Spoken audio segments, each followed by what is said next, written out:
परमात्म्यानं उत्तर मातेच्या गर्भामध्ये प्रवेश केला आणि चक्रानं गर्भाचं रक्षण केलं, ब्रह्मास्त्र आवरून घेतलं. बघता बघता पुन्हा महाराज हे संकट दूर झाल्यानंतर सगळे श्रीकृष्ण परमात्म्याचे आनंदानं स्वागत करायला लागले. आणि कुंती मातेच्या समोर आल्यानंतर कुंती माता म्हणायला लागली, कृष्णा तू होतास म्हणून एवढं मोठं संकट आमच्यावरती टळलं, आता तू आमच्यापासून निघून जातोय.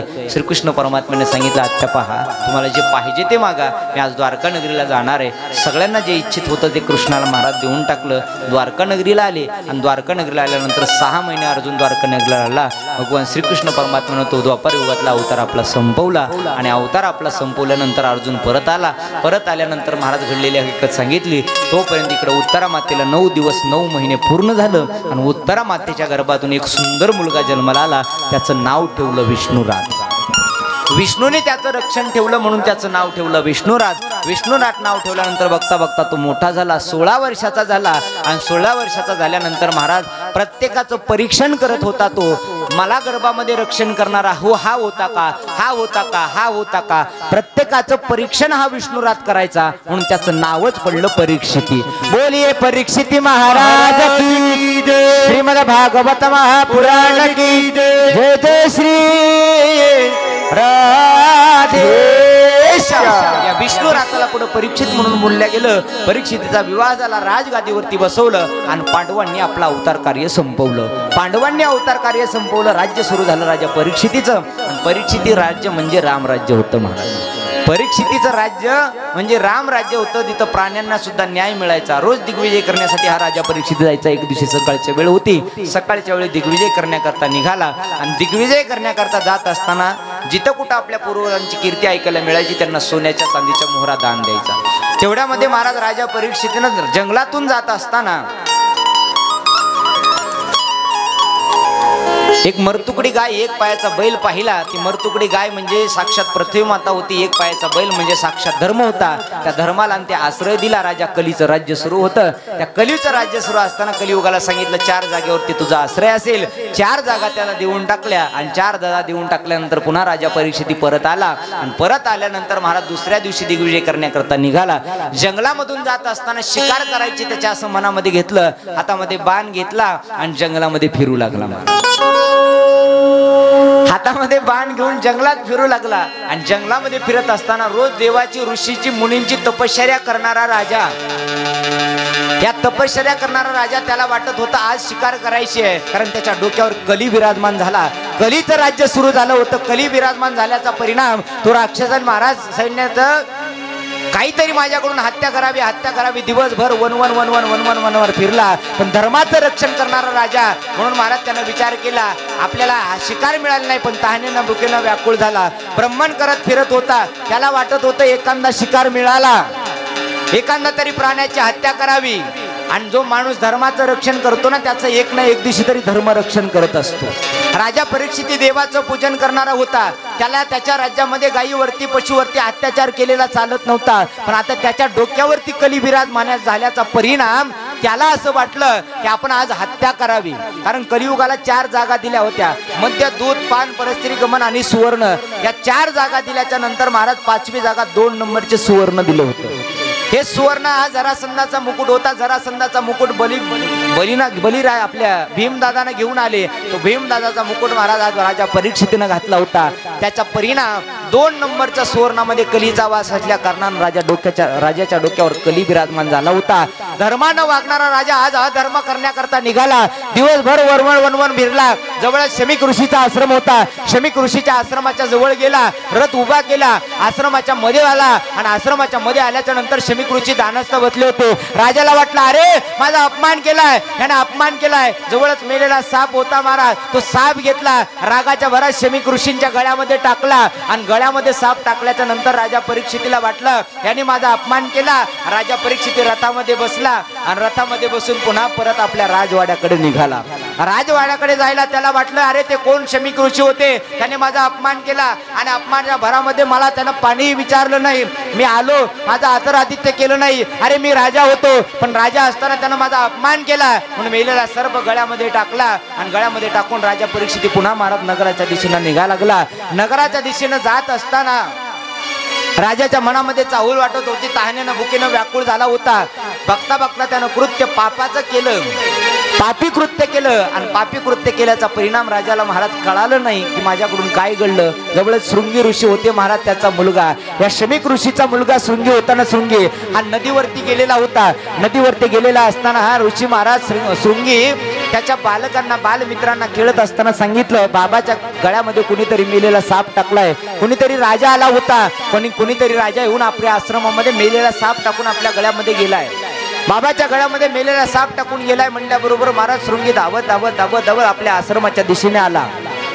आणि आश्रमाच्या दिशेने आल्याच्या नंतर, आश्रमाच्या जवळ आल्याच्या नंतर पिताजीकडे पाहिलं. आणि पिताजीकडे पाहिल्यानंतर पिताजीच्या गळ्यामध्ये मेलेला सर्प होता. आपल्या कमलकुंडलातलं पाणी घेतलं आणि कमलकुंडलातलं पाणी घेऊन अग्निदेवतेला, जलदेवतेला साक्षी ठरवलं. अरे राजा मदानं सत्तेनं उन्मत्त झाला, अरे माझ्या पित्याचा कसलाही अपमान नसताना तू आमच्या आश्रमात आलाय, त्यांच्या गळ्यामध्ये मेलेला साप टाकलास ना, तर ऐक, या जलदेवतेला, अग्निदेवतेला साक्षी ठेवून सांगतो, हाच नाग 7 दिवसामध्ये तक्षक नावाचा नाग येईल, तुला दंश करील. आणि पाणी हातातलं खाली सोडून दिलं. हातातलं पाणी सोडून दिलं, खाली बसले महाराज. शाप दिला राजाला, आणि राजाला शाप दिल्यानंतर खाली बसले. मेलेला साप गळ्यातला बाहेर काढला आणि मेलेला साप गळ्यातला खाली टाकून हा शृंगी आपल्या बाबाच्या समोर येऊन रडत बसला. बाबाच्या समोर बसला. रडत असताना महाराज शमीक ऋषी जागे झाले आणि शमीक ऋषीनं शृंगीला विचारलं, बाळा काय झालं,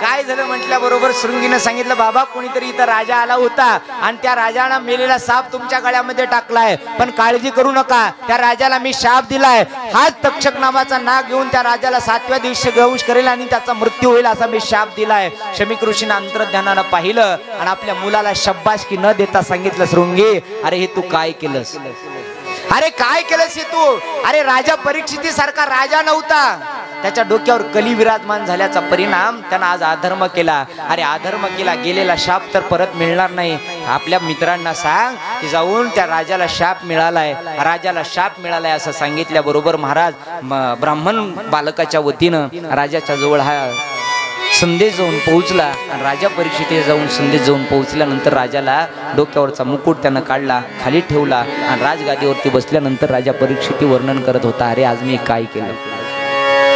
राजा परीक्षिती म्हणत होता, मी काय केलं म्हणून बोलत असताना राजा परीक्षितीला वाटलं, अरे माझ्याकडून अपमान घडलाय आणि मी एका साधूची अवहेलना केली आहे, साधूचा अपमान केलाय.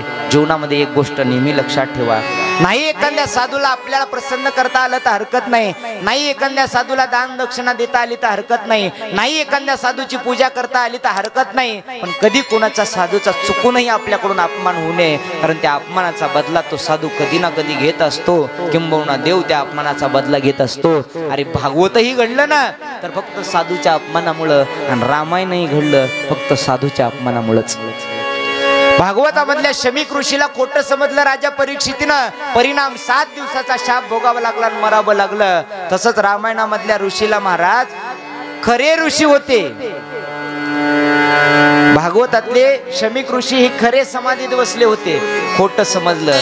आणि रामायणामध्ये खोटा साधू होता, त्याला खरं समजलं, परिणाम 7 जन्माचा शाप मिळाला आणि रामायण घडलं. रामायण जीवनामध्ये एखाद्या संतांची नाहीच पूजा करता आली तर काही बिघडणार नाही महाराज, पण कधी कुठल्या साधूचा अपमान तर आपल्याकडून चुकूनही घडू नये. आणि हीच सगळ्यात मोठा अधर्म आहे, साधूचा अपमान हा सगळ्यात मोठा अधर्म आहे. राजाला शाप मिळाला, बघता बघता शाप कानावरती पडला आणि शाप कानावरती पडल्यानंतर राजानं सर्वस्वाचा त्याग केला. बघता बघता सकाळ झाली. आपल्या 4 मुलापैकी जन्मेंजयला बोलवलं, राजगादीवरती बसवलं आणि राजगादीवरती बसवल्यानंतर महाराज राजा परीक्षितनं सर्वस्वाचा त्याग करून गंगेच्या किनारी आले. आणि गंगेच्या किनारी आल्याच्या नंतर प्रत्येकाला विचारायला लागले, महाराज सांगा ना, ज्याचा मृत्यू 7 दिवसात होणार आहे त्यानं काय केलं पाहिजे, ज्याचा मृत्यू 7 दिवसात होणार आहे त्यानं काय केलं पाहिजे असं म्हणत असताना विचार करू लागले. आणि सगळे जण सांगत असताना हरिद्वार क्षेत्री आले. आणि हरिद्वार क्षेत्री आल्यानंतर शौनकादिक ऋषी सूत महोदय जिथे विराजमान होते, प्रत्येक ऋषीला म्हणत होते, सांगा ना त्याचा मृत्यू 7 दिवसात होणार आहे त्यानं काय केलं पाहिजे. कारण राजा परीक्षिती सुद्धा त्याच्याकरता सुद्धा 7च दिवस होते आणि तुमच्या आमच्याकरता सुद्धा 7च दिवस आहेत, सप्त्याचे नाही. हे 7च वार आहेत, सोमवार, रविवार, मंगळवार, बुधवार, गुरुवार, शुक्रवार आणि शनिवार. या 7 वारापैकी आपल्या कुठल्या तरी वारावरती तुमचंही माझंही नाव लिहिलेलं आहे. निश्चित आपल्याला जावं लागणार आहे. राजा परीक्षितीला माहित होतं 1 नाही 2 नाही मी 7 दिवस जगणार आहे. पण तुमचं आमचं कसं आहे? तुमचं आमचं असं आहे महाराज, अरे काही क्षणाचा भरोसा नाही आपला. हे जीवन कसं आहे तर हे किरायाचं घर आहे, किरायाचं. आणि किरायाचं घर कधी ना कधी आपल्याला खालीच करावं लागणार. जिंदगी एक किराए का घर है, एक ना एक दिन बदलना पड़ेगा. मौत जब तुझको आवाज देगी, घर से बाहर निकलना पड़ेगा. मौत जब तुझको आवाज देगी, घर से बाहर निकलना पड़ेगा. मौत जब तुझको आवाज देगी, घर से बाहर निकलना पड़ेगा.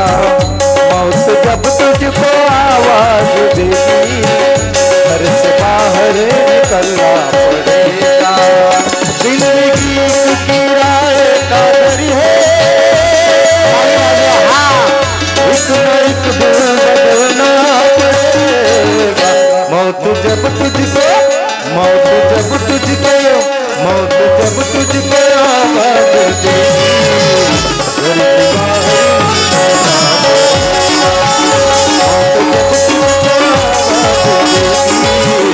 घर से बाहर निकलना पड़ेगा.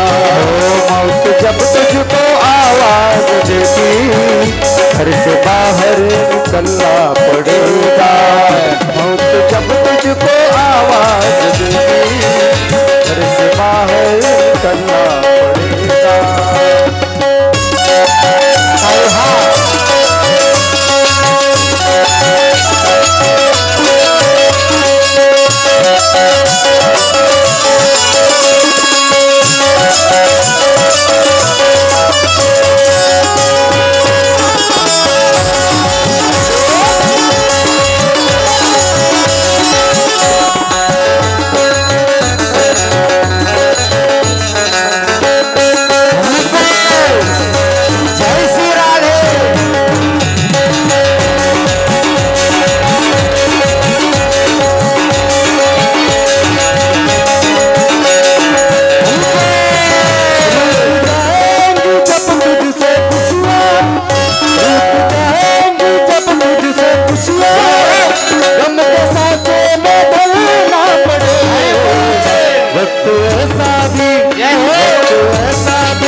अवघी शून्यची होते पाही कानोबा तेरे तेरे ते. अगोदर या सृष्टीवरती काहीच नव्हतं. जिकडं पाहावं तिकडं पाणीच आहे. आणि आपलं भूगोलही असं सांगतं, आपलं विज्ञानही असं सांगतं की आपल्या या पृथ्वीवरती, पृथ्वीच्या खाली किती टक्के पाणी आहे? 75% पाणी आहे. तरी रेल्वेनं आणावं लागतंय. किती नवल आहे?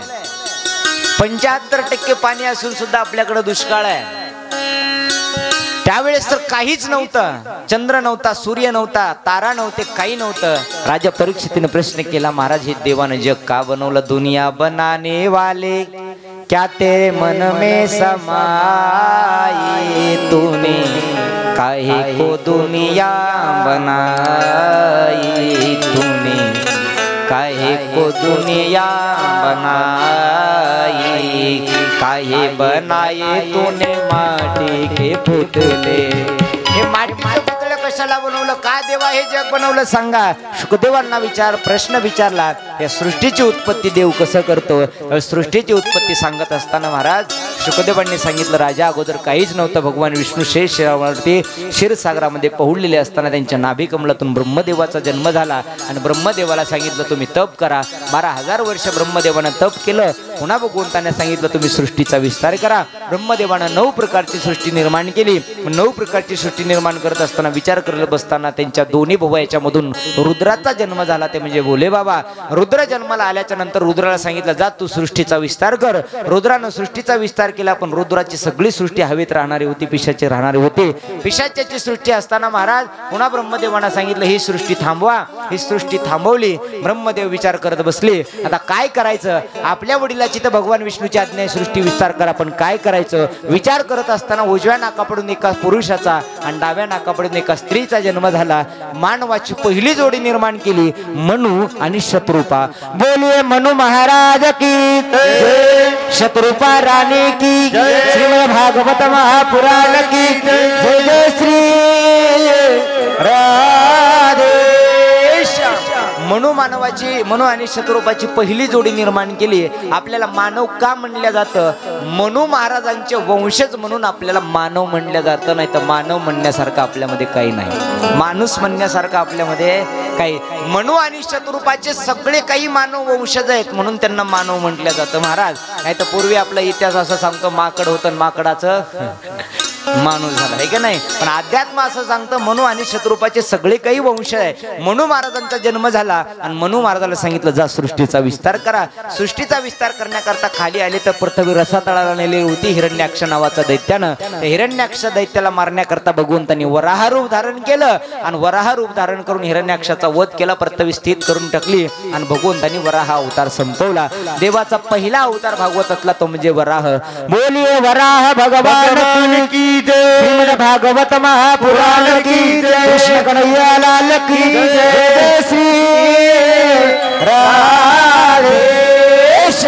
पहिला अवतार हा वराह भगवंताचा झाला. वराह भगवंताने ही पृथ्वी स्थित केली आणि ब्रह्मदेवाने सांगितलं जा या धरामंडलावरती तुम्ही राहा. आनंदानं धरामंडलावरती मनु आणि शत्रुपा राहायला लागले. प्रथमतः त्यांना 3 मुली आणि 2 मुलं झाली. आकुती, देहुती, प्रसूती या 3 मुली आणि 2 मुलं प्रियव्रत आणि उत्तानपाद यांचा संसार सुरू झाला. आकुती दिली रुची प्रजापतीला, 2 नंबरची देहुती माता दिली कर्दम ऋषीला आणि 3 नंबरची प्रसूती दिली ते म्हणजे दक्ष प्रजापतीला. दक्ष प्रजापतीला या 3 मुलीच्या पोटी महाराज भगवंताने अवतार धारण केला आणि अवतार धारण केल्यानंतर 3 नंबरची मुलगी ती म्हणजे आकुती ती दिली होती महाराज दक्ष प्रजापतीला. ही दक्ष प्रजापतीला दिलेली मुलगी होती ना. या दक्ष प्रजापतीला 1 नाही 2 नाही तर 16 मुली झाल्या. 16 मुलीपैकी 13 मुली दिल्या धर्माला, 1 दिली पितृगणांना, 14 झाल्या. 15 नंबरची मुलगी दिली ब्राह्मण देवताला आणि 16 नंबरची अत्यंत सुंदर सर्वात सुशील सती नावाची कन्या दिली भोले बाबाला. सती नावाची कन्या भोले बाबाला दिली आणि भोले बाबाला दिल्यानंतर दक्षाने एकदा देव आणि दैत्याचं युद्ध झालं आणि देव दैत्याच्या युद्धामध्ये दक्षानं देवता लोकांना सहाय्य केलं आणि देवता लोकांचा विजय झाला. देवता लोकांनी दक्षाला पद देऊन टाकलं प्रजापती नावाचं. प्रजापती नावाचं पद दिलं. प्रजापती पद दिल्याच्या नंतर दक्षानं मोठा यज्ञ ठेवला. पदाच्या लोकार्पण सोहळ्यानिमित्त सगळ्यांना बोलवलं. ऋषी मुनी देव गंधर्व सगळ्यांना बोलवलं. भोले बाबा ब्रह्मदेव भगवान महाविष्णू सगळ्यांना बोलवलं आणि दक्ष यज्ञ मंडपात आल्याबरोबर सगळेजण उठून उभा टाकले. फक्त तिथं 2च माणसं उभा टाकली नाही, एक ब्रह्मदेव आणि दुसरे शंकरजी. दक्षाला राग आला. रागाच्या भरात दक्षाने विचार केला ब्रह्मदेव माझे वडील आहेत, त्यांनी माझं स्वागत नाही केलं तर हरकत नाही, पण हा भोले बाबा हा माझा जावई आहे तरी काय याच्याकडं राहतो कुठं राहतो अंकुलीत कुठं हिमालय नाही मसनवट्यात मशान भूमीमध्ये राहतो. अंगाला लावतो क्रीम पावडर कोणती फेअर अँड लवली. मेलेल्या माणसाची राख लावतो राख. गळ्यामध्ये दागिने घालतो दागिने कोणते पडलेला बाबा. साप अंगावर व्याघ्रांबर घातलेलं आहे. असा असताना काहीच याच्या घरी नसताना माझी सर्वात सुंदर कन्या दक्ष म्हणायला लागला सती नावाची ब्रह्मदेवाच्या सांगण्यावरून मी शंकराला दिली, त्यानं माझा अपमान केला, स्वागत केलं नाही, याला यज्ञ मंडपातून हाकलून द्या. नंदी आलेला सोबत होता महाराज. नंदी म्हणत होता दक्षाकडे बघू का. नंदीला सांगितलं जाऊ दे आपण उठून उभा टाकले नाही. भोले बाबाही उठून उभा टाकले असते महाराज, पण भोले बाबा आपल्या आराध्याचं भजन करत होते. त्याच्यामुळे दक्ष कधी आला आणि कधी गेला कळालं सुद्धा नाही. दक्ष रागाच्या भरात दक्षानं शंकरजीला हाकलून दिलं. शंकरजी कैलासाला आले आणि पुन्हा भजन करायला लागले. दुसऱ्या दिवशी महाराज या दक्षानं भोले बाबाच्या अपमानासाठी यज्ञ ठेवला. 33 कोटी देवता लोकांना आमंत्रण दिलं, पण भोले बाबाला आमंत्रण दिलं नाही. सगळ्या देवता लोकांना आमंत्रण दिल्यानंतर सगळेजण सकाळच्या वेळी निघाले. सतीनं विचारलं चंद्रदेवाला कुठं निघाला तेवढ्या सकाळी. सतीला चंद्रदेव म्हणले तुमच्या पिताजीच्या इथं यज्ञ तुम्हाला यायचं नाही का? सती मातेने सांगितलं चला पुढे आम्ही आलो. शंकरजीकडे आली. स्वामी चला ना आपल्या पिताजीकडे आमच्या यज्ञ जाऊया. शंकरजीने सांगितलं आपल्याला आमंत्रण नाही, आपण जाऊन या. शंकरजीने सांगितलं तुला जायचं तर 2 गण बरोबर दिले आणि सती महाराज दक्ष यज्ञामध्ये आली. इकडे दक्ष प्रजापतीनं भोले बाबाच्या अपमानाकरताच यज्ञ ठेवला होता आणि इकडे सतीला त्याच्या 15 बहिणीला सांगितलं सती येईल, पण तिला कुणी बोलायचं नाही. परशुतीला सांगितलं जर सतीला कुणी बोललं तर तिला आत्मदंडाची शिक्षा दिली जाईल. सती माता यज्ञ मंडपात आली. पूर्ण बहिणी समोरून जायच्या, पण बोलत कुणी नव्हतं, कारण पिताजीनं सांगितलं होतं म्हणून. बघता बघता सतीच्या कानावरती बातमी पसरली की आपल्या पतीच्या अपमानाकरता हा मोठा यज्ञ ठेवलाय. दक्ष यज्ञ मंडपामध्ये आली आणि यज्ञ मंडपात आल्यानंतर महाराज सती माता पिताश्रीला बोलायला लागली, हो पिताश्री, माझ्या पतीचा कसलाही अपमान नसताना तुम्ही त्यांचा अपमान केला आणि त्यांना यज्ञातून बाहेर हाकलून दिलं आणि या यज्ञामध्ये त्यांच्या नावानं आविर्भाव ठेवला नाही ना, काय असा अपराध केला? दक्ष रागवला आणि रागाच्या भरात दक्ष म्हणतो बघा बघा, अरे हे सती तिच्या पतीचं गोडगाल गायला आली आहे माझ्यासमोर, आहे तरी काय तिच्या पतीकडं, अरे हिला हाकलून द्या यज्ञ मंडपातून, बाहेर जा म्हणाव हिला. एवढ्यामध्ये सतीला राग सहन झाला नाही. सती मातेने सांगितलं, अरे माझ्या पतीने सांगितलं होतं जाऊ नको. एवढ्या आनंदात निघाले महाराज भोले बाबाच्या लग्नासाठी. जसे हिमालय पर्वतावर पोहोचले, हिमालय पर्वतावर पोहोचल्याबरोबर सगळेच तिथले लोक गेले पळून. सगळे लोक पळून गेले आणि पळून गेले. महाराज भोले बाबा म्हणले हे लोक कुठं गायब झाले? कारण गावात एवढं मोठं सैन्य आलं. कुणाचं? भोले बाबाचं. हे भूतन वेतळ आल्यावर राहताल का तुम्ही तरी? तुम्ही नाही, मीच आधी पळून जाईल. कोण थांबेल महाराज त्यांच्याजवळ? सगळेजण पळून गेले. पुन्हा भोले बाबांना सांगितलं काळजी करू नका, ही माझं वराडी आहे. महाराज भोले बाबाने आनंदानं विवाहाला सुरुवात केली. आपणही या ठिकाणी यांच्या नावाने एकदा जोरदार टाळ्या वाजवा बघा. डबल लग्न लागतंय, एकदा कुणाचं होईना. भाग्य महाराज म्हणून आनंदानं सर्वांना अक्षदा पोहोचलाय. कमी वेळात फक्त 2 मंगळाष्टिका 2-3 आपण घेऊन विवाह लावू.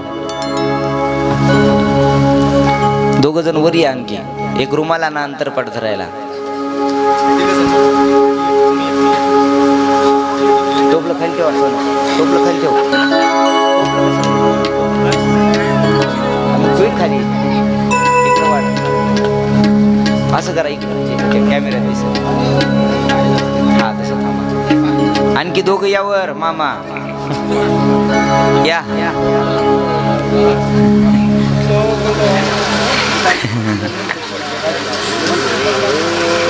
आले का मामा?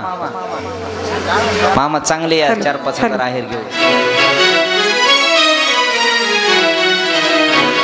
इकडून निघाली का? चला, अक्षदा पोहोचला का? करायची का सुरुवात? देवबाप्पा आले का? मीच आहे देवबाप्पा. चल. हॅलो.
म्हणून महाराज देवानं त्यांच्या अवतार धारण केला. देवानं त्यांच्या घरी 2 नंबरची मुलगी होती, तिचं नाव होतं देवहूती.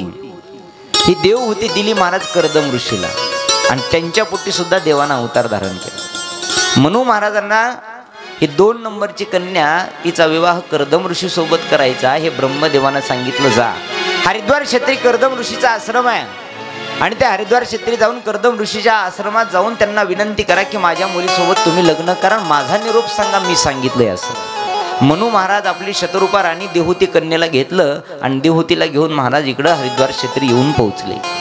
हरिद्वार क्षेत्री आले ना, हरिद्वार क्षेत्री आल्याच्या नंतर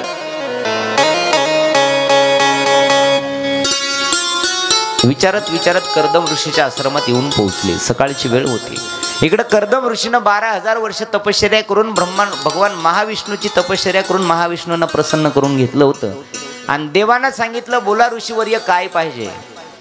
कर्दम ऋषीनं मागितलं, देवा काही नाही, तुमच्यासारखा मुलगा हवाय, तुमच्यासारखी संतती माझ्या पोटी यावी, तुमच्यासारखी संतती माझ्या पोटी यावी. असं म्हटल्याबरोबर भगवान विष्णूंनी आशीर्वाद दिला, माझ्यासारखं तर दुसरा कोणी नाही, मीच तुमच्या पोटी जन्म घेणार. कारण देवासारखा दुसरा कोणीच नाही, तो एकच आहे. आणि म्हणू महाराज आणि शतरूपा राणी आपल्या देवहूती नावाच्या कन्येला घेऊन कर्दम ऋषीच्या आश्रमात आल्यानंतर सकाळची वेळ होती. सकाळच्या वेळी महाराज स्नान संध्या विधी केली कर्दम ऋषीनं आणि स्नान संध्या विधी करून आश्रमात येत असताना लक्ष गेलं या तिघांवरती. लक्ष तिघांवरती गेल्याबरोबर मनू महाराजांना नमस्कार केला आणि मनू महाराजाला नमस्कार केल्यानंतर आत आले, घरात आले आणि घरात आल्याच्या नंतर 3 आसनं टाकली. एक मनू महाराजा करता, दुसरं शत्रुपा राणी करता आणि तिसरं देवहूती करता. कर्दम ऋषीने मनामध्ये ठरवलं, हे आलेत आपल्याला माहिती आहे, या देवहूती सोबत आपल्याला विवाह करायचा आहे, पण जिच्या सोबत आपल्याला लग्न करायचं आहे तिची थोडीशी परीक्षा घ्यावी.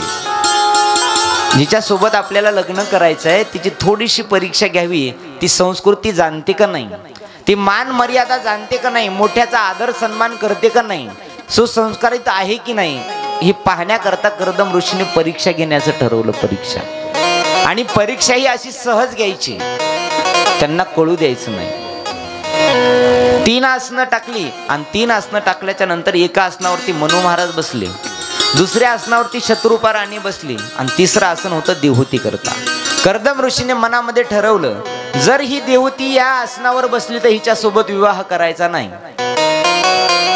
कारण शास्त्र असं सांगतं, आपल्या होणाऱ्या पतीसमोर एखाद्या मुलीनं आसनावरती बसणं म्हणजे दोष आहे. आणि कर्दम ऋषी हे शास्त्रातले निपुण होते. कर्दम ऋषीला वाटलं, ही जर या आसनावरती बसली तर ही उद्धट असेल, आगाव असेल, आडनावाची नाही, संस्कृती जाणणार नाही, मोठ्याची मान मर्यादा ठेवणार नाही, म्हणून ही जर आसनावरती बसली तर हिच्या सोबत आपण विवाह करायचा नाही, असं मनामध्ये कर्दम ऋषीने ठरवलं. कलियुगातली देवहूती असती तर अगोदर जाऊन बसली असती, पण ती देवहूती होती मनू आणि शतरूपाची कन्या. देवहूती मातेनं विचार केला, या आसनावरती बसावं तर आपला उद्धटपणाचं लक्षण दिसेल आणि आसनावरती नाही बसावं तर टाकलेल्या आसनाचा अपमान आहे. एखाद्या व्यक्तीने आपल्याकरता आदरानं सन्मानानं एखादा आसन टाकले, आपण जर त्याच्यावरती नाही बसलो तर त्या आसनाचा अपमान होऊन त्याला दोष लागतो. देवहूती मातेने विचार केला, नेमकं करायचं तरी काय. आसनावर बसले तर उद्धटपणा दिसेल, कारण होणारे पती समोर आहेत. नाही बसावं तर आसनाचा अपमान केल्याचं पातक लागेल. काय करायचं. आणि असे हुशार माणसं आता कमी राहिले शिल्लक माधुभाऊ. नाही तर आता संस्कृती कुठं पाहायलाच मिळत नाही. एवढी संस्कृती विचित्र झाली आता. ही संस्कृती, भारत देश आपला एवढा महान आहे, एवढा महान आहे. आणि सध्या आपण बघतोय सगळं न्यूजला, भारतासारखा देश नाही महाराज, म्हणून याला भारत माता म्हणतात. जगाच्या पाठीवर कोणत्याच देशाला माता म्हणत नाही. असं कधी आपण ऐकलं का पाकिस्तान चुलता, आफ्रिका मावशी?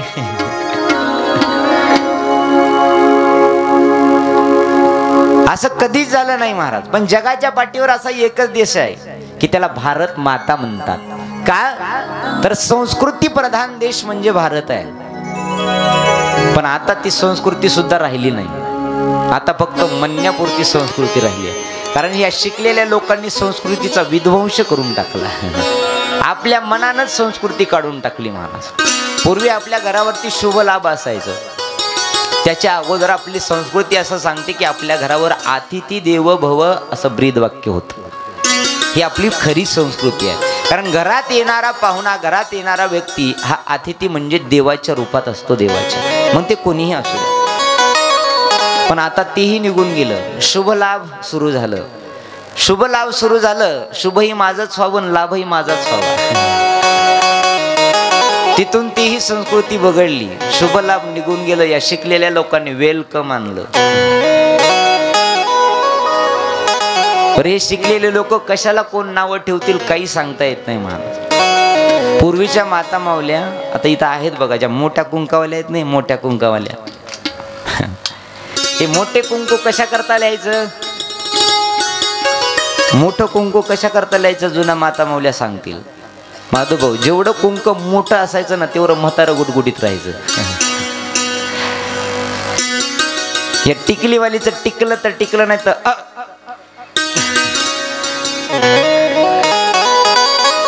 अरे लावी का ना टिकल्या. या टिकल्यावाल्याने एवढ्या वनवास केला नवऱ्याचा.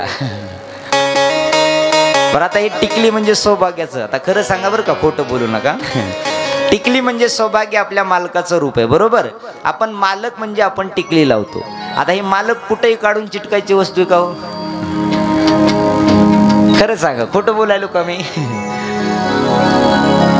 कुठं आरशाला चिटक, कुठं त्या भिंतीला चिटक, कोणत्या दाराला चिटक, कुठं कुठं नवरी चिटकून टाकली. विचित्र होऊन गेली महाराज संस्कृती. पूर्वीचे लोक सुद्धा आपल्या मुलाचं नाव ठेवत असताना देवादिकाचं ठेवायच्या. देवादिकाचं नाव का ठेवायचं? यदा कदाचित संसार करत करत आपल्याला नाही देवाचं एखाद्या वेळेस नाव घेता आलं तर हरकत नाही, पण आपल्या मुलाला उद्देशून पांडुरंग नाव ठेवलं, विठ्ठल नाव ठेवलं, महादेव नाव ठेवलं, तुकाराम नाव ठेवलं, ज्ञानेश्वर नाव ठेवलं, तर कदाचित माऊली म्हणल्याचं, ज्ञानेश्वर म्हणल्याचं, महादेव म्हणल्याचं, विठ्ठल म्हणल्याचं पुण्य आपल्या पदरी पडेल. जरी आपण मुलाला उद्देशून नाव घेतलं तर नाव हे मुलापेक्षा देवाचं अगोदर आहे. म्हणून ही पूर्वीचे लोक आपल्या मुलाचं, मुलीचं नाव देवादिकाची ठेवायची. पण आताची संस्कृती या 2-4 वर्षात काय काय नाव निघाली हे सांगूत नाही महाराज. कोणी सोन्या म्हणतं, आता हे नवीनच नाव निघालं पिल्लू. आता पिल्लू माणसाचं असतं का कुत्र्याचं?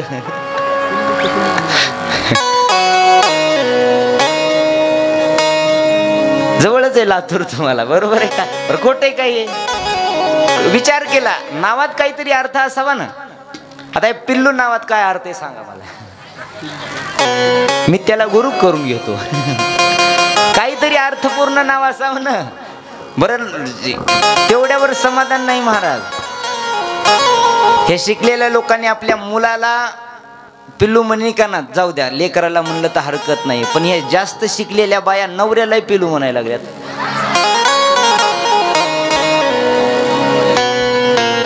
आता खरं सांगा बरं, याच्यात काय अर्थ आहे का? विचित्र लोक होऊन गेली, विचित्र संस्कृती. जाण कुणाला राहिली नाही महाराज, कुणालाच जाण राहिली नाही.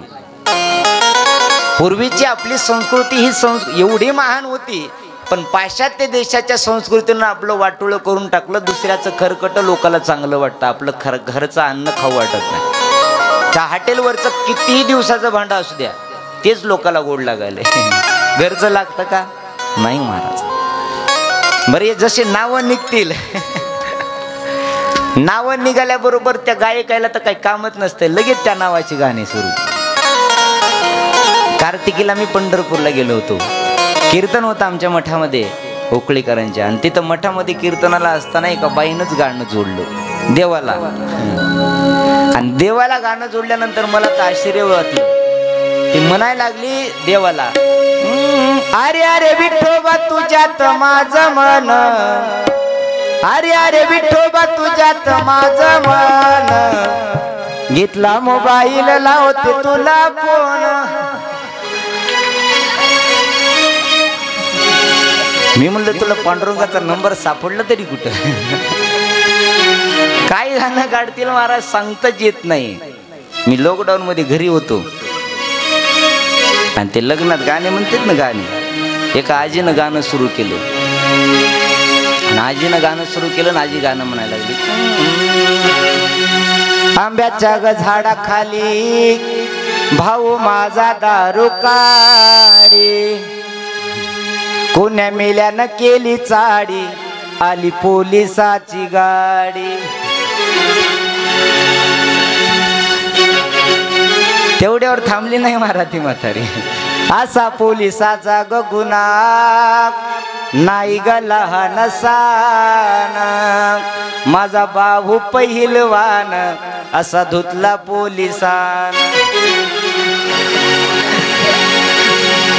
ही चित्र लोक निघाले महाराज. कोण काय सांगा कोण काय म्हणेल काही सांगत येत नाही. बरं संस्कृती ही कोणाला खरं बोललं तर, पण देवहूती माता होती ना, ही देवहूती माता, ही देवहूती माता संस्कृती जाणणारी होती. देवहूती मातेनं विचार केला या आसनावरती बसले तर मला दोष लागेल, होणाऱ्या पती समोर बसले तर माझा उद्धटपणा दिसेल, मग नेमकं करायचं तरी काय. देवहूती मातेनं विचार केला आणि आपला उजवा हात आसनावरती ठेवला ना, आसनाच्या शेजारी बसली. आता ऐका बरं का, उजवा हात आसनावरती ठेवला ना, आसनाच्या शेजारी बसली. कर्दम ऋषीनं मनामनामध्ये ठरवलं बस लग्न करायचं हिच्या सोबतच. का लग्न करायचं हिच्या सोबत? किती संस्कृती जाणते, किती संस्कृती जाणते. उजवा हात आसनावरती ठेवला आणि आसनाच्या शेजारी बसली. आसनाचा अपमान होऊ दिला नाही, कारण उजवा हात म्हणजे पूर्ण शरीराचं प्रतीक आहे. म्हणून आपण देव धर्म दान तप करत असताना सगळी लोक उजव्या हाताने करतात. उजव्या हाताने का तर उजव्या हाताने केलेलं दान, उजव्या हाताने दिलेला देवाला प्रसाद, उजव्या हाताने दिलेलं यज्ञ कर्म, उजव्या हाताने केलेला दान धर्म धर्म असेल कोणतंही कार्य उजव्या हाताने जर केलं तर पूर्ण शरीराचं पुण्य एका उजव्या हातामध्ये लाभतं. म्हणून देवहूती मातेनं उजवा हात आसनावरती ठेवला, म्हणजे एकीकडे शरीर आसनावरती बसलंय पण दुसरीकडे शरीरच खाली ठेवलं. मनोमनामध्ये ठरवलं आणि ठरवल्याबरोबर महाराज बघता बघता कर्दम ऋषीने विनंती केली, म्हणे बोला काय काम कळलं. कर्दम ऋषीला मनू महाराज म्हणतात काही नाही, माझी ही 2 नंबरची कन्या आहे देवहूती, हिचा विवाह तुमच्या सोबत करावा असं ब्रह्मदेवानं सांगितलं आणि त्यांच्या आज्ञेला अनुसरून तुमच्याकडे आलोय. आमची विनंती आहे की हिच्या सोबत तुम्ही विवाह करावा. कर्दम ऋषीने सांगितलं ठीक आहे मी विवाह करतो, पण माझी एक अट आहे. कर्दम ऋषीने सांगितलं माझी एक अट आहे, माझी एक अट आहे म्हटल्याबरोबर मनू महाराज म्हणतात बोला कुठली अट आहे, बोला कुठली अट आहे म्हटल्याबरोबर कर्दम ऋषीला सांगितल्याबरोबर कर्दम ऋषी आपली अट मान्य करतात. अट सांगतात, मी एकच मुलगा होईपर्यंत संसार करेल, नंतर संसाराचा त्याग करून संन्यास आश्रम धारण करेल. ही जर अट तुम्हाला मान्य असेल तर मी तुमच्या मुलीसोबत विवाह करायला तयार आहे. कारण एकच संतती होईपर्यंत का संसार करेल, कारण देवानं आशीर्वाद दिला होता की मी तुमच्या पोटी जन्माला येणार आहे. मग देवच जन्माला आल्यानंतर बाकीच्या गोष्टी काय करायच्या. आणि देवानं तेवढ्यामध्ये मनू महाराजांना सांगितलं ठीक आहे आम्हाला अट मान्य आहे. देवहूतीला विचारलं तुला अट मान्य आहे का. देवहूतीने सांगितलं जशी तुमची इच्छा. आणि दोघाचा विवाह झाला महाराज. सुंदर दोघाचा विवाह झाल्याच्या नंतर मनू महाराज शत्रुपा राणी यांनी निरोप घेतला आणि आपल्या राजनगरीला परत आले. राजनगरीला परत आल्याच्या नंतर इकडं बघता बघता सायंकाळ झाली. सायंकाळ झाल्यानंतर जेवण केलं आणि दोघंही झोपले. दुसऱ्या दिवशी पहाटच्या वेळी कर्दम ऋषी रोज नित्यनेमानं उठले, गंगेवरती स्नानाला गेले, स्नान केलं, गंगेहून परत आले आणि परत आल्याच्या नंतर आश्रमात आल्याच्या नंतर देवपूजेला बसले. देवपूजेला जसे बसले महाराज एक नाही दोन नाही तर 60,000 वर्ष तपश्चर्येमध्येच मग्न राहिले. 60,000 वर्ष तपश्चर्येमध्ये मग्न राहिले आणि त्यांना समाधी लागली देवाच्या नामचिंतनाची. आणि देवाच्या नामचिंतनाची समाधी लागली. पण देवहूती मातेने विचार केला आता आपलं लग्न झालंय, आता यांच्याच सोबत आपण सेवा करत बसायचं. कलियुगातली देवहूती असती, आताची सध्याची एखादी देवहूती असती तर लगेच पप्पाला फोन केला असता, पप्पा या आणि मला घेऊन जा. का आमचे मालक गेले, आमचे मालक समाधीत गेले, आता इथं बसून काय करू. पण महाराज देवहूती माता होती. 60,000 वर्ष त्यांची सेवा करत तिथंच बसली आणि 60,000 वर्षानंतर समाधी उत्थान पावली आणि दृष्टी पडली देवहूतीवरती. दृष्टी देवहूतीवरती पडल्यानंतर महाराज कर्दम ऋषी त्या देवहूतीलाच म्हणायला लागले तुम्ही कोण. कारण लग्नाला झालं होतं एकच दिवस आणि देवाच्या भजनामध्ये देवाच्या समाधीमध्ये 60,000 वर्ष गेले होतं. लक्षात कोणतं राहील, देवच. देवहूतीलाच विचारायला लागले, तुम्ही कोण, तुम्ही कोण म्हणल्यानंतर देवहूतीनं आपल्या मालक येडं झाला असं म्हणली नाही. देवहूतीने सांगितलं, स्वामी अहो मी तुमची अर्धांगिनी आहे, मी तुमची अर्धांगिनी आहे. कर्दम ऋषीला काही कळालं नाही. म्हणे असं कसं? म्हणे 60,000 वर्षापूर्वी तुमचा माझा विवाह झाला, मी मनू महाराजाची कन्या. देवहूती ऐकल्याबरोबर महाराज आनंद वाटला आणि आनंदाच्या भरामध्ये कर्दम ऋषीने सांगितलं, बोल तुला काय पाहिजे, तुझी इच्छा जी असेल ती मी पूर्ण करेल. देवहूतीने हात जोडले आणि देवहूती माता कर्दम ऋषीला म्हणायला लागली, बस काही नाही, तुम्ही जर एक वचन दिलं होतं ना, ती आठ घातली होती संसार करते वेळी की एक संतती होईपर्यंत संसार करेल, नंतर संन्यास आश्रम धारण करेल, बस तेवढी आठ पूर्ण करा, बाकी काही नको. आपल्या योगमायेने पुष्पक विमान बोलवलं आणि पुष्पक विमान बोलवल्याच्या नंतर महाराज पुष्पक विमानामध्ये देवहूती मातेला कर्दम ऋषी बसले आणि पूर्ण भारत देशाचं भ्रमण करत, पूर्ण जम्मू देशाचं भ्रमण करत फिरले. जम्मू देशाचं भ्रमण करत फिरत फिरत फिरत फिरत एक नाही दोन नाही तर त्यांना 9 मुली झाल्या. 9 मुली. कर्दम आणि देवहूती मातेला 9 मुली झाल्या. 9 मुली झाल्याच्या नंतर कर्दम ऋषीच्या लक्षात आला, अरे मी हे काय केलं, एकच संतती होईपर्यंत संसार करणार होतो ना, आता 9 मुली झाल्यात. कर्दम ऋषीने आश्रमात विमान घेऊन आले आणि आश्रमात आल्याच्या नंतर देवहूतीला सांगितलं, बस मी आता संन्यास आश्रम धारण करणार. तेवढ्यामध्ये देवहूती माता समोर आली आणि देवहूतीने मातेनं सांगितलं, मालक असं का करता, मुलगीचं ही परायाचं धन आहे, आज ना उद्या ती घराच्या बाहेर जाणार आहे, मग शेवटी मी कुणाकडे बघून जगायचं. तुम्ही आठ घातली होती, एक मुलगा होईपर्यंत संसार करेल, एक मुलगा होईपर्यंत संसार करेल, यांच्या आज ना उद्या विवाह करावा लागेल, यांच्या विवाहाची जिम्मेदारी कोण करणार, आणि ह्या निघून गेल्याच्या नंतर मी कोणाकडे बघून जगायचं. तेवढ्यामध्ये महाराज कर्दम ऋषीला दया आली आणि कर्दम ऋषीने सांगितलं, ठीक आहे. पुन्हा संसार सुरू केला आणि संसार सुरू केल्यानंतर शौनकादिक ऋषीला सूत मोदय सांगतात, ऋषीवर्य ऐका, राजा परीक्षितला सुखदेव भगवान सांगतात, राजन एकदा का या 9 मुली आल्या, या 9 मुली म्हणजे सामान्य नव्हत्या, त्या 9 प्रकारच्या भक्ती होत्या. त्या 9 प्रकारच्या भक्ती एकदा का घरामध्ये आल्या रे आल्या की 10व्यांदा देवच येत असतो. आणि मग देवहूती माता आणि कर्दम ऋषीच्या पोटी अखिल कोटी ब्रह्मांड नायक भगवान श्रीकृष्ण परमात्म्यानं अवतार धारण केला, तो म्हणजे कपिल भगवंताच्या रूपानं. बोलिये कपिल भगवान की जय, श्रीमद भागवत महापुराण की जय, कृष्ण कन्हैया लाल की जय, जय जय श्री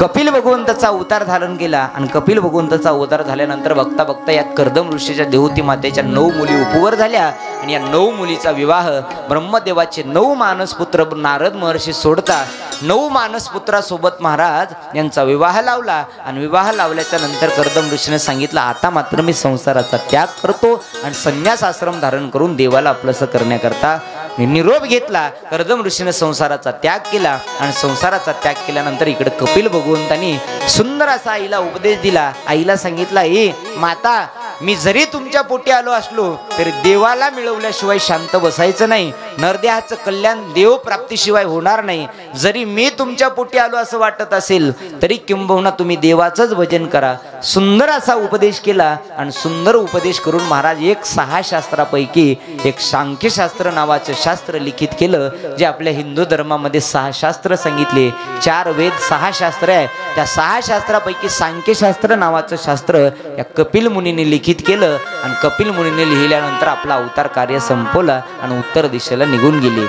उत्तर दिशेला निघून गेल्याच्या नंतर इकडं शौनकादिक ऋषी सूत मोद्याला म्हणतात, महाराज तिन्ही मुलीचा विस्तार सांगितला, पण मनु आणि शत्रुपाला 2 मुलं झाली होती. एकाचं नाव होतं उत्तानपाद आणि दुसऱ्याचं नाव होतं प्रियव्रत. या दोघांच्या नावामध्ये महाराज तेवढाच अर्थ दडलेला होता. एकाचं नाव उत्तानपाद आणि दुसऱ्याचं नाव होतं प्रियव्रत. राजा परीक्षितला सुखदेव भगवान म्हणतात, राजन या दोन्ही मुलांच्या पोटी, एकाच्या पोटी भगवंताने अवतार धारण केला आणि एकाच्या पोटी भगवत भक्ताने अवतार धारण केला. राजा परीक्षितीने सांगितलं, कोण होता तो भगवत भक्त, कोण होता भगवत भक्त म्हणल्यानंतर सुखदेव महाराज सांगतात की राजन ऐक, जो उत्तानपाद राजा होता ना, उत्तानपाद राजा, या उत्तानपाद राजाचं चरित्राचं वर्णन करत असताना शौनकादिक ऋषीला सूत मोदय सांगतात, ऐका या उत्तानपादाला 2 पत्न्या होत्या, 2. एकीचं नाव होतं सुनीती आणि एकीचं नाव होतं सुरुची. या दोघींच्या नावामध्ये सुद्धा अर्थ दडलेला होता. आणि आपल्याकडं म्हण आहे, या उत्तानपाद राजाला 2 पत्न्या होत्या आणि आपल्याकडं म्हणतात 2 बायका आणि फजिती ऐका. तशीच त्या राजाची सुद्धा फजिती होती. दोघीच्या नावामध्ये अर्थ दडलेला होता. एक होती सुनीती आणि दुसरी होती सुरुची. सु म्हणजे चांगली, नीती म्हणजे धर्म. स्वधर्मानं आणलेली ही सुनीती आणि सु म्हणजे चांगली, रुची म्हणजे आवड. आपल्या आवडीनं आणलेली ही सुरुची. एक होती सुनीतीनं आणलेली आणि एक होती आवडीनं आणलेली. साहजिकच जी आवडीनं आणलेली होती तिच्यावर त्याचं प्रेम जास्त होतं. राजाला सुनीती आवडत नव्हती, सुरुची आवडत होती. जे सुरुची सांगेल तेच राजा करायचा. आणि ते करत असताना हा राजा त्या सुरुचीमध्ये एवढा आसक्त झाला होता, एवढा आसक्त झाला होता. जे तिनं सांगायचं तेच हा राजा करायचा. मग तिनं सांगितलं चला कथेला, की राजा कथेला आला. सुरुचीने सांगितलं मालक कथेला जायचं नाही, घरीच बसायचं, पंक्तीचं जेवायचं आणि घरीच झोपायचं. मालकानं तसंच केलं. या सुरुचीनं जे सांगायचं, या सुरुचीनं सवती मत्सरामुळे सुनीतीला गावाच्या बाहेर एका झोपडीमध्ये आणून ठेवलं आणि ही एकटीच महलामध्ये राहायला लागली. पण राजा विषयाच्या मायामोहात एवढा अडकून बसला होता आणि ही आंधळा होऊन बसला. विषयाच्या सुखामध्ये आंधळा झालेल्या माणसांना काहीच कळत नाही, काही कळत नाही. आपण करतो काय, आपण बोलतो काय, आपण राहतो कुठं. स्वधर्म आपला जो आहे ना, हा स्वधर्म माणूस ज्या दिवशी विसरतो ना महाराज, त्या दिवशी 184 योनीतल्या आपल्याला या जन्म भरकटत करावा लागतो. आपला स्वधर्म आहे, आपण देवाचं भजन केलं पाहिजे. कारण स्वधर्माला जी माणसं मुकली, साधू संत महात्मे किती गोड वर्णन करतात.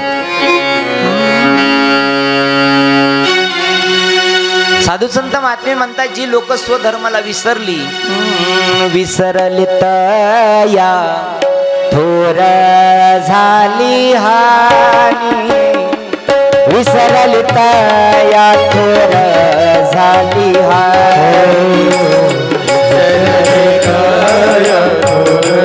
झाली हानी, विसरली काया थोर झाली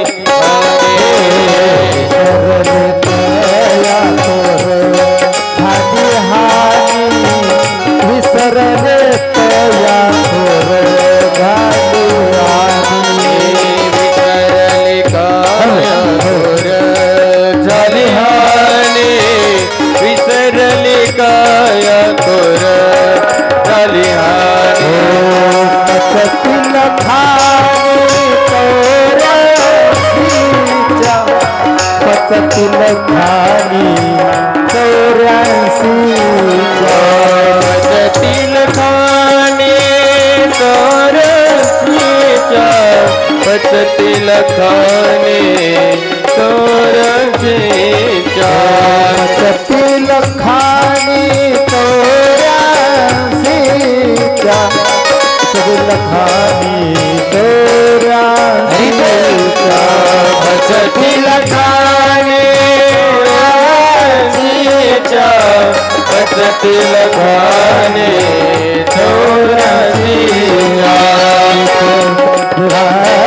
तोरा झाली हानी, तोरा झाली हानी, विसरली तया तोरा झाली हानी, तोरा झाली हानी, विसरली काया तोरा झाली हानी, विसरली काया तोरा झाली हानी, काया तोरा झाली हानी, विसरली काया तोरा झाली हानी. स्वधर्माला जी लोक विसरली तया थोर झाली हानी, विसरली तया थोर झाली हानी. कोणती हानी झाली? पचतील खाणी चौऱ्यासीच्या, पचतील खाणी चौऱ्यासीच्या. स्वधर्माला जी माणसं विसरली ना, त्या माणसांना लक्ष 84 विनीतूत फरकडत करावं लागतं. तसा हा उत्तानपाद राजा आपला स्वधर्म विसरून गेला. आणि स्वधर्म विसरल्याच्या नंतर उत्तानपाद राजाला असं वाटत होतं की जे तिनं सांगेल तेच मी करायचं. दैव योगानं दोन्ही पत्न्यांना एक मुलं होती. जो सुनीतीचा मुलगा होता ना, त्याचं नाव होतं बाळ ध्रुव. आणि जो सुरुचीचा मुलगा होता त्याचं नाव होतं उत्तम. हे दोन्ही मुलं एवढी सुशील होती. 5-6 वर्षाचं वय होतं दोघांचं. सावत्र भाऊ होते, पण सख्या भावासारखं प्रेम करत होते, सख्या भावासारखं. आणि सख्या भावासारखं प्रेम असल्या कारणानं रोज सकाळी हा ध्रुव आपल्या झोपडीतून यायचा आणि महलाच्या बाहेर खेळायचा. महलाच्या बाहेर येऊन खेळायचा. हे दोघही उत्तम आणि ध्रुव एक दिवशी सकाळच्या वेळी महलाच्या बाहेर खेळत असताना उत्तानपाद राजा उठला, स्नान संध्या केली आणि राजगादीवरती येऊन बसला. राजगादीवरती येऊन बसला. जसा राजगादीवरती येऊन बसला ना, तसं उत्तमानं पाहिलं आपले पिताश्री राजगादीवरती बसलेत. आपले वडील राजगादीवरती राजसिंहासनावरती बसले हे पाहिलं. आणि पाहिल्याबरोबर उत्तम धावत राजमहलामध्ये आला, राजसिंहासनाच्या जवळ आला आणि उत्तानपाद राजाच्या उजव्या मांडीवरती बसला. उजव्या मांडीवरती येऊन बसल्याच्या नंतर हे पाहिलं ध्रुव बाळानं. आणि ध्रुव बाळालाही वाटलं आपलेही वडीलच आहेत. उजव्या मांडीवर उत्तम बसला असेल तर डावी मांडी रिकामी आहे, आपण जावं आणि डाव्या मांडीवरती बसावं. धावत ध्रुव बाळ राजनगरामध्ये आला, राजसिंहासनाच्या जवळ आला, पिताजीच्या जवळ आला आणि येऊन डाव्या मांडीवरती बसला. वय होतं 6-7 वर्षाचं दोघांचंही. उजव्या मांडीवरती उत्तम बसलाय, डाव्या मांडीवरती ध्रुव बाळ बसलाय. राजाला मनात एवढा आनंद वाटत होता, राजाला वाटत होता अरे किती सुशील माझी बाळ आहे. दोघही, एक उजव्या मांडीवरती बसलाय, एक डाव्या मांडीवरती बसलाय. आणि मुलाचं कौतुक करण्याकरता उत्तानपाद राजानं असे हात वर घेतले, डोक्यावरती ठेवणार एवढ्यामध्ये सुरुचीनं पाहिलं. सुरुचीनं पाहिलं आणि आवाज दिला, मालक खबरदार, जर ध्रुवाच्या डोक्यावर हात ठेवाल तर.